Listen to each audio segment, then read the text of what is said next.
Ulo. Paa. Ay, may.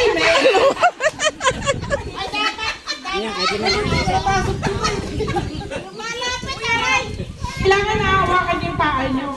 Hindi pwede mandaya. Okay? Nakapiring.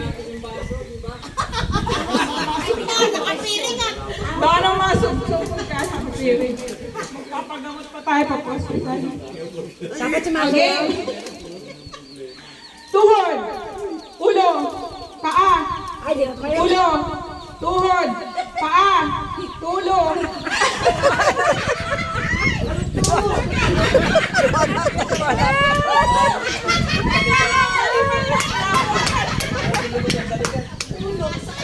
Ito ang problema. Tatlo lang. Masyadong nagbibalik. Baka malilong na lalo. Okay, tatlo lang ha. Ulo. Tuhod. Ay, paa. Check nyo, baka meron sila. Okay. Ulo. Paa. Tuhod. Ulo. Paa. Paa. Tuhod. Ulo. Paa. Pero si Juanita hindi na tumatayo. Pasok!